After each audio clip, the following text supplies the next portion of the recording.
First issue, 8 pages. Second issue, 12. And already 1,000 subscribers, clearly looking to remain connected.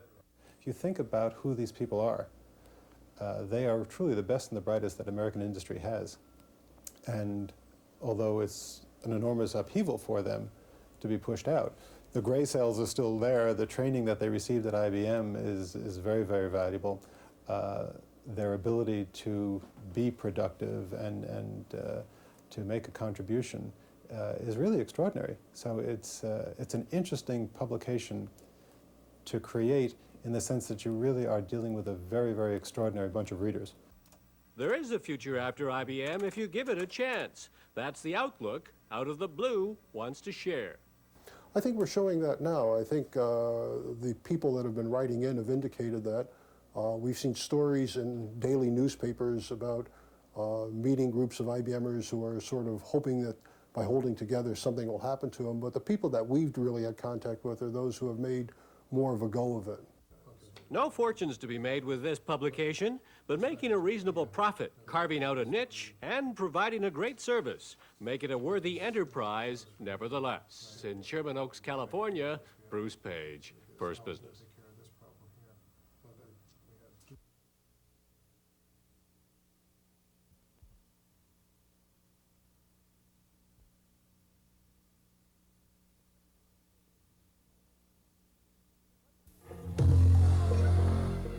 Southern California is renowned as the fabricator of film fantasy, made reality by special effects and stunt people.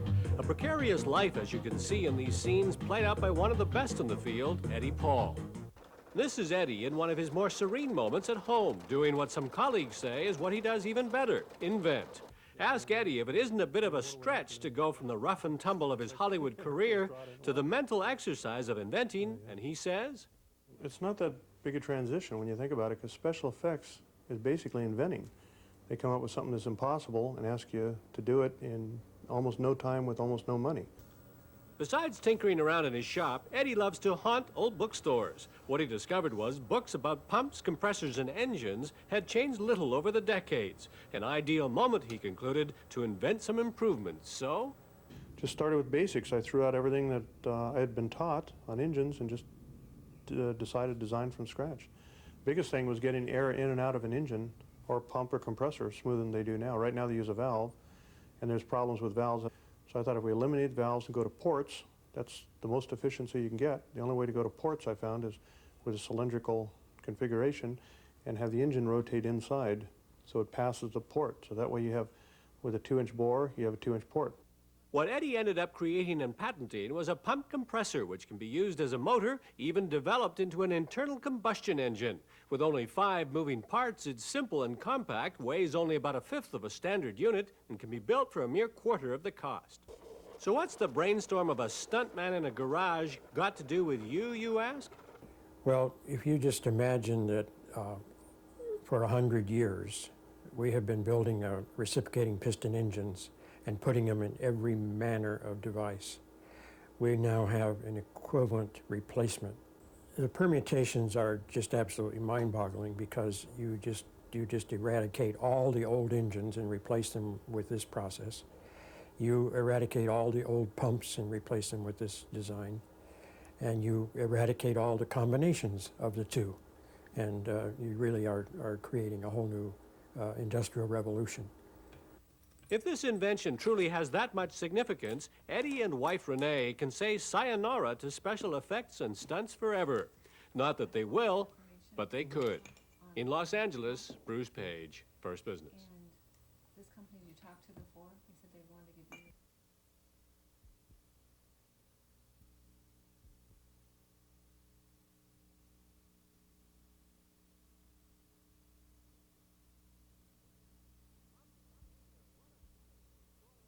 Mamma mia, what a feast for sore eyes, a feast for deprived tummies, too. For these delicacies are not your typical bland American interpretations of what we've come to accept as food from Italy. These are the taste bud titillating real McCoy of what Italian mamas proudly make their families. When Diego Mazza came to America to enter our working world, guess what he missed and couldn't buy anywhere? Home cooking. Diego had had the same problem living away from home in Italy, even as a university student. I was spending hours and hours in the kitchen instead of spending hours and hours on the books. And my father used to tell me, if you love food as much as you love to work, you'll be a millionaire.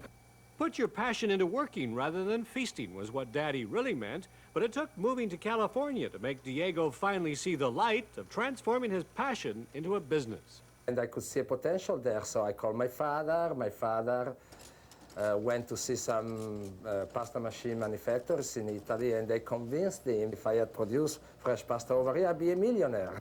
Papa sprang for the machinery, Diego supplied the muscle and moxie. Restaurant and hotel chefs were quick to get on the bandwagon, calling Pasta Mia the freshest, the best, and most consistently made commercial pasta they could get. What I was offering to them was custom-made products. Colors, flavors, different fillings, different shapes, things that they eventually in the restaurant they cannot do if they do not have the appropriate machineries and know-how. If you're an average American, you eat about 19 pounds of pasta a year, nowhere near the 55 pounds per person Italians eat annually. However, with projections of American consumption close to doubling by the year 2000, making this the largest market in the world, Pasta Mia is well positioned for the boom. Next mountain for Diego to climb, moving into the retail market with both fresh gourmet pasta and sauces. Then are you ready for a nationwide chain of Pasta Mia fast food outlets?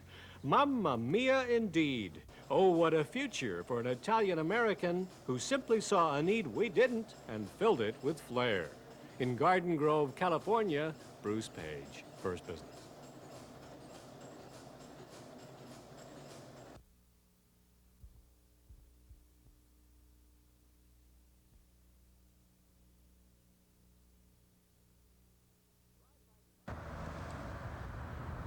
Drive by this noble experiment in X-generation retailing and you'd be hard-pressed to turn in and check it out. Looks so downright desolate as if unrestored after a tornado blew through. But the look both outside and in is actually very calculated to be on the cutting edge of what's happening now. Live music to hang out by.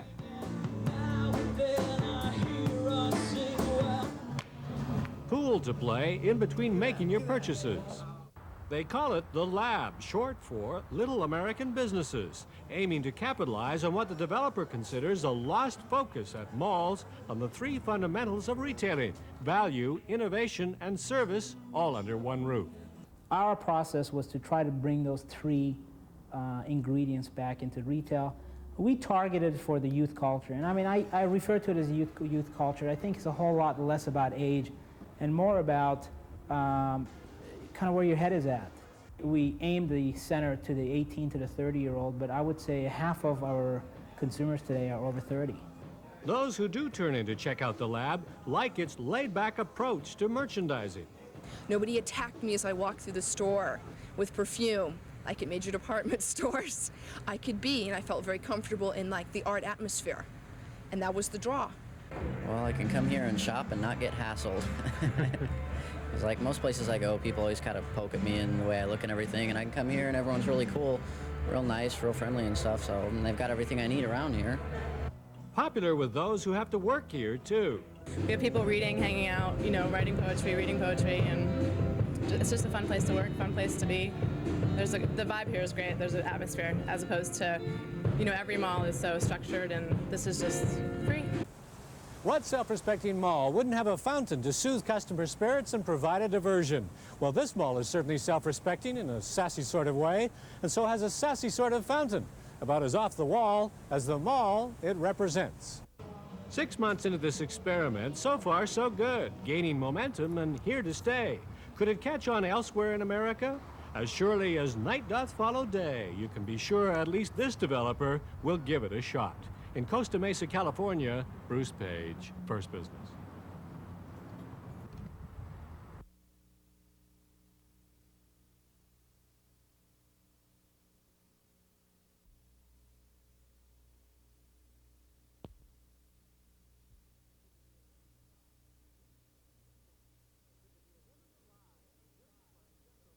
Could there be a woman alive who wouldn't find just a little joy in discovering a fashion accessory like this? Already have the matching belt and purse and shoes and hat, but now comes a crowning touch. Colorful button covers that snap over existing standard-sized buttons. A conversation piece for sure.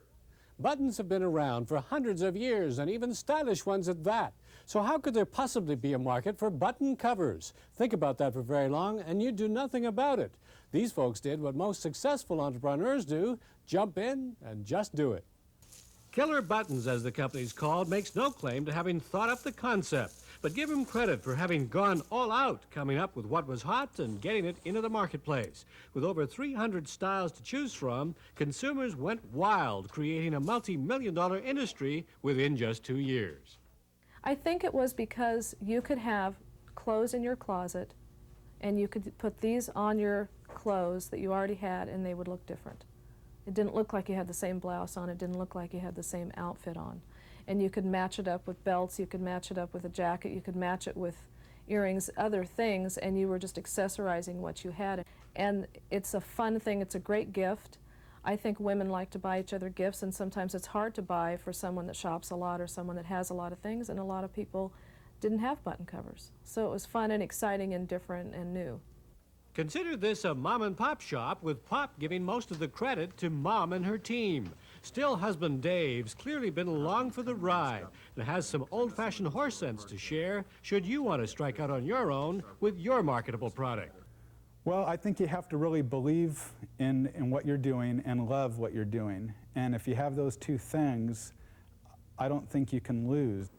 Always look for something new, even when things are really going well, and don't get too high on your horse. Admittedly, the button cover business has trailed off somewhat in recent months, so Donna and Dave are gearing up for a new wave of interest in other fashion accessories. If you thought their button covers were killers to have and to cherish, they're hoping you'll find these alternative accessories something to just die for, too. In Rancho Santa Margarita, California, Bruce Page, First Business.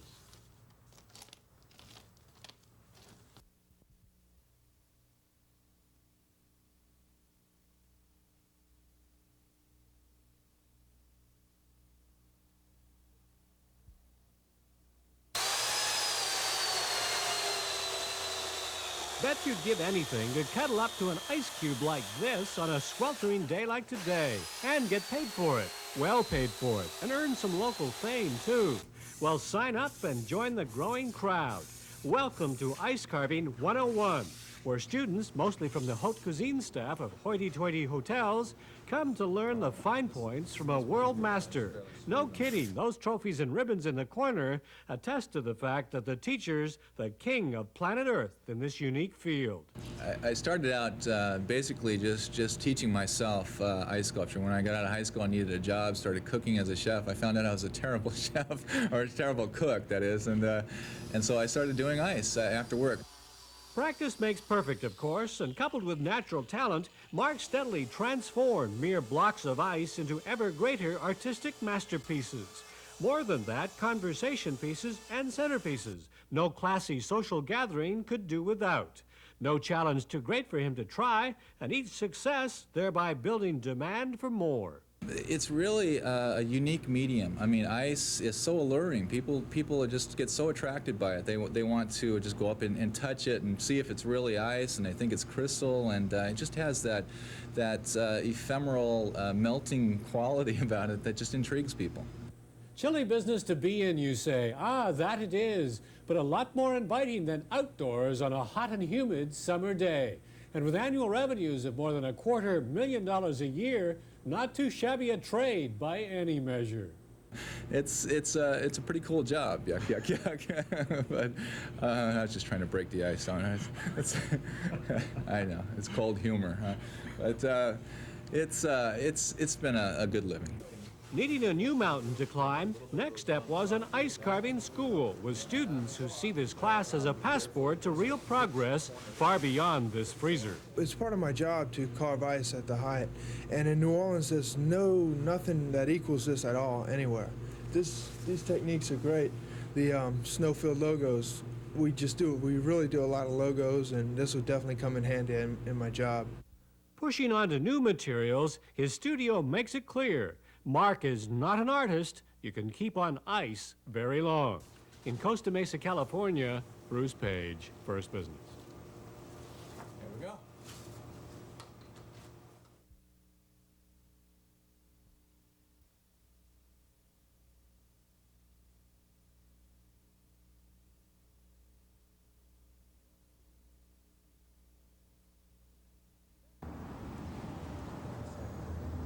Step into this intriguing store and you'll discover a house of miracles for broken hearts.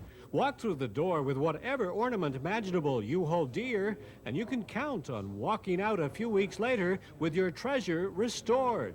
Take it from Cy Sussman, earthquake victim. The doors popped open and this plate, which is about 110, 120 years old, which is Queen Louise, cracked in half. And I was just terrible. My mother had given it to me. And P.S., I went back to them and they put the plate together and I can't even find the crack in it any longer. Such magic is a combination of art appreciation, trained technique, and knowledge of chemistry. And the head miracle worker here, who spent decades refining that combination in everything he and his team touch, is John D. Foster. As an artist, I enjoy art so much that it's always a pleasure to me to work on any piece of art, because all art that is truly art needs to be restored. We feel like, at times, like we're almost that artist in trying to think how he thought about what he was doing and to recreate what isn't there. Minimum charge is $65 and ranges into the thousands, but talk to anybody here and you're quickly convinced money is not the motivating force. Well, it's so fulfilling to see the gratitude and appreciation that our customers have. And that always makes us feel not only proud of our work, but that we have given them something that's very important and dear to their hearts. That kind of quality and attitude, coupled with natural disasters, not to mention the accidents of kids and pets and maids, has generated a staggering stockpile of work. To try to deal with that need, this family operation has begun a training school to launch new stores like this one in every community across the land. The training school basically teaches them all about porcelain. We start with porcelain, we move to oil painting and crystal, and we train them to restore all of them, one at a time. It's actually quite simple. A person with just basic skills can learn to do this. It's a high-class business. We're working with magnificent art day in and day out. And you wake up in the morning and you're ready to come down and start a new challenge. Bottom line, this unique restorative enterprise has carved out a niche with a win-win-win for all concerned. In Newport Beach, California, Bruce Page, First Business.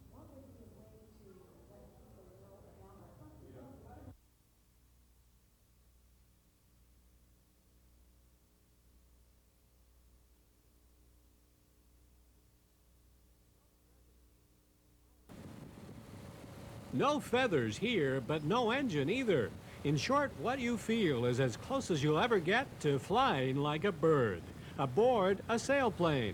Nothing more than about 600 pounds of fiberglass encasing you, and nothing other than Mother Nature's natural forces propelling you across the heavens. With about 40,000 sailplane pilots across America increasing daily, and primarily European sailplanes the only ones available, the market was ripe for this American entry. We looked at the existing German products on the market. We purchased some wrecked aircraft to try to learn something from the standpoint that, hey, these guys have been doing this for 30 years. They can probably teach us a few things. We found some good things and we kept them, and we also found some bad things we didn't like. And we put together a team of engineers to develop the aircraft, kept it all very quiet, tooled up the aircraft, tested it, and then went to market with it. Primarily what's unique about it is it's the only high-performance and sailplane available in kit form. The primary advantage to this is that the typical German sailplane, by the time you get it here, you're looking at $75,000, $80,000. And not everyone has that kind of money to spend on a toy, and our product comes in at below $20,000. selling about one a week so far, taking the customer about 700 hours to assemble. If the price is right for Americans with that level of disposable income, is it an experience the adventurous are likely to shell out for years to come? The great thing about this sport is at the end of a good flight, it's not the fuel tank or the technology under the cowl that kept you up. It's your skill as a pilot, your brains, your experience. The satisfaction you get out of it's total and complete. It's really amazing. Such a feeling is not limited to Americans, of course, and that's why this 2-year-old company foresees such a promising future. Domestic and international markets together should carry advanced soaring concepts to ever greater heights, literally and monetarily. In Camarillo, California, Bruce Page, First Business.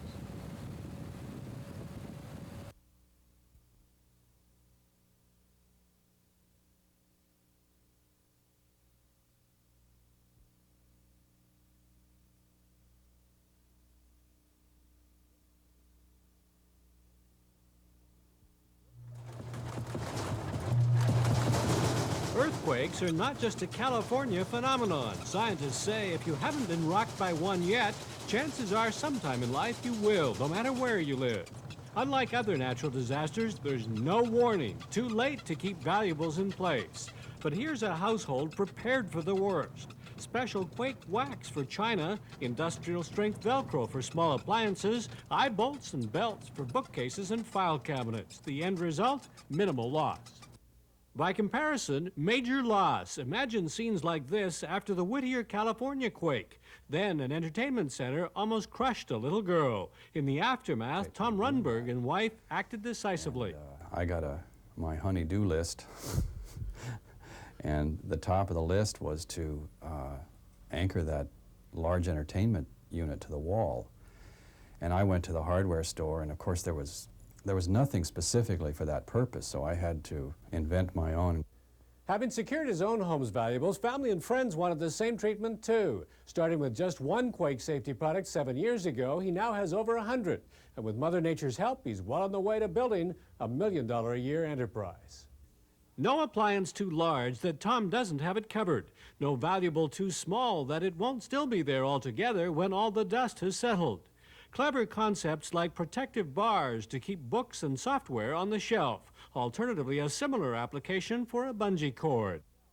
Extend yourself a little further and you may want to line your shelves with an anti-skid mat that even resists the law of gravity. Does the benefit of safety fastening products like these outweigh their cost? Without a doubt. There's two different types of cost benefits. One of them is really emotional and the other one is purely financial. So if you have a $2,000 computer and you can spend $10 or $20, depending upon the configuration of the computer, to keep it from landing on the floor during an earthquake, you've saved yourself a tremendous amount of money for a very small investment.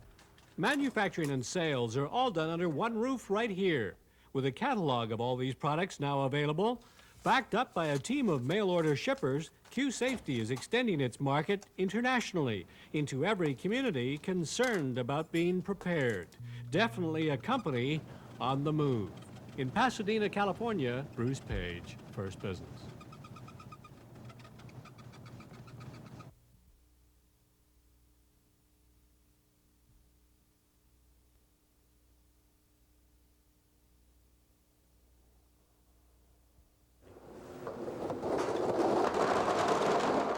Welcome to Golf Ball Purgatory. If ever you wondered where your lost balls went, chances are they passed through this very table, these very keen and judgmental eyes, before being recycled to new life or being banished forever. The place is called Ball Hawk, and 4 million lost balls pass through here annually. This enterprise started off simply enough, just a teenage kid wandering into a water hazard and walking out with as many golf balls as his toes could pick up. Now more than 6 scuba divers and the latest in machinery have replaced the barefoot approach, and it's now a $1 million a year enterprise. Consider this, already 20 million golfers in America play at least 2 rounds a month, many playing 4 rounds a week. And they say a new golf course opens every day of the year. It's not unusual for Ball Hawk to retrieve 10,000 balls off just one course every month. in the right place at the right time, says its founder. You have to remember that 25 years ago, most of the golf balls going into the ponds weren't of the same construction as they are today. Today they hold up a lot better. Before you had wound golf balls, and you know, you could hit a golf ball for 4 or 5 holes and then it wasn't round anymore. So a lot of the golf balls that we've recovered when we first got into the business weren't really good for recycling to driving ranges.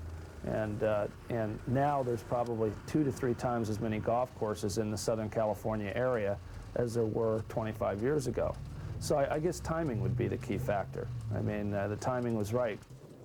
We bring the balls into our warehouse, we process them, and by processing, we don't change the chemistry of the golf ball at all. All we do is soak it, clean it, and it's the same golf ball that they've bought over the counter.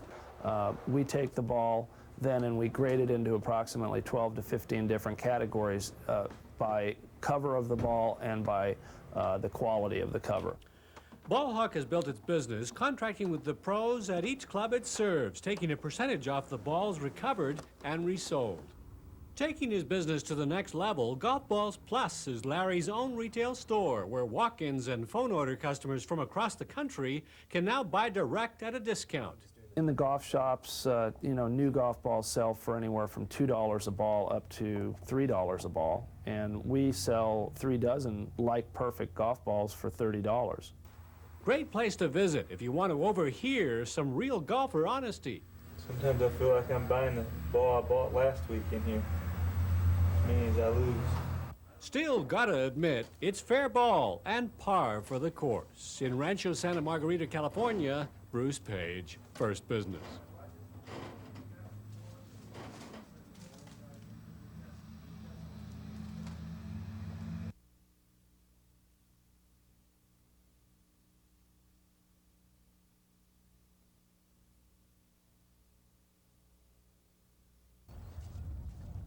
Kayaking's catching on like you wouldn't believe, with a new generation and older generations all yearning for memorable moments with nature. Kayaks have actually been around for thousands of years, but went out of fashion when rapid transit became paramount. For many people, that cycle is passing, superseded by a deeper yearning to take the time to smell the roses. And what better way than near silent, slow motion, self-propulsion? These are the newly baptized, now helping to boost kayaking into the fastest growing water sport in the world. Promoting that trend is Southwind Kayak Center, which in little more than a year has become one of the largest retail stores of its kind. Doug Schwartz is a former land developer who fell into this professional lifestyle when the bottom fell out of real estate. Out of money, had a mortgage to make, and looking for a way to make some bucks. I had been teaching kayaking sort of on the side for club members and friends, and my services were in great demand. With his partner Joanne Turner, another high-flying executive, they threw the rat race to the wind and decided to go with the flow, do what came more naturally. The object of this enterprise never was and never will be to make a fortune, rather to provide a service to the kayak enthusiasts who are jumping on the bandwagon by the hundreds every day. And like many a startup operation with such a service motive, making a small fortune as a natural result. Financially, it's been a great worthwhile step because it really does work. It's been very satisfying because I get a great joy out of sharing my enthusiasm with other people. These days there's a health consciousness, so everyone wants to get some exercise. People like the feel, too, of just gliding across the water. It's a very, very clean, smooth feel. And there's a whole back to nature emphasis we've had probably in the last 20 years, especially getting strong during the 80s and into 90s. What's interesting is kayak's special appeal to business executives, aging baby boomers. For me, if I spend 4.5 hours on the golf course, that seems like a little bit of a waste of time, and I don't get much exercise, if any. I'm looking for something new. Jogging just bores the heck out of me. So I'm really looking for something that's a good workout and also has some excitement to it, I guess. Whether in their back office teaching survival in rough water, or at local beaches giving basic training to the latest recruits, the object is to help kayakers of every age and ability enjoy the sport to their fullest potential. Dismiss it as just the call of the wild if you must, but don't be surprised if someone you know or love catches this obviously contagious bug in the very near future. In Irvine, California, Bruce Page, First Business.